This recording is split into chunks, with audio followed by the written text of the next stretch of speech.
ఇటీవల కాలంలో సంధ్యా థియేటర్ దగ్గర జరిగినటువంటి తొక్కిసలాటలో ఒక ఏది సినిమాకి సంబంధించినటువంటి ఏదో షో వేస్తే బెనిఫిట్ షో వేస్తే అక్కడ జరిగిన తొక్కిసలాటలో ఒక మహిళ చనిపోవడం జరిగింది సార్. అలాగే ఆ మహిళకు సంబంధించినటువంటి కొడుకు సావు బతుకుల మధ్య కిమ్స్ హాస్పిటల్లో కొట్టుమిట్టాడుతా ఉన్నాడు సార్. నేను నిన్న అక్కడికి వెళ్ళి ఆ అబ్బాయిని పరామర్శించడం జరిగింది సార్.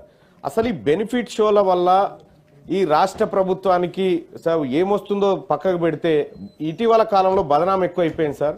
ఏదో సినీ పరిశ్రమను సినీ రంగాన్ని ఇక్కడ కాపాడాలనేటువంటి ఉద్దేశంతో రాష్ట్ర ప్రభుత్వం కొన్ని అవకాశాలు కల్పిస్తూ ఉంటే అయితే ఆ మరణం ఏదైతే జరిగిందో ఆ ఘటనలో రాష్ట్ర ప్రభుత్వం పోలీస్ శాఖ క్లియర్గా ఎఫ్ఐఆర్ నమోదు చేసింది. నమోదు చేసిన తర్వాత రాష్ట్ర ప్రభుత్వాన్ని బ్లేమ్ చేసే విధంగా సినీ పరిశ్రమలోని కొంతమంది పనిచేస్తా ఉన్నారు అధ్యక్ష. రాష్ట్ర ప్రభుత్వాన్ని బ్లేమ్ చేస్తా ఉన్నారు. ముఖ్యమంత్రి గారిని అలాగే పోలీస్ వ్యవస్థను కించపరిచే విధంగా మాట్లాడుతూ ఉన్నారు అధ్యక్ష. అటువంటి వాటి రిపీట్ కాకుండా ఈ రాష్ట్ర ప్రభుత్వం కఠిన చర్యలు తీసుకోవాలని చెప్పి, అలాగే కొంతమంది అధ్యక్ష సినిమా వాళ్ళు వాళ్ళ పని వాళ్ళు చేసుకుంటే ఇబ్బంది లేదు అధ్యక్ష, విపక్ష నాయకులతో కలిసి అధికార పక్షాన్ని కూడా ఇబ్బంది పెడతా ఉన్నారు.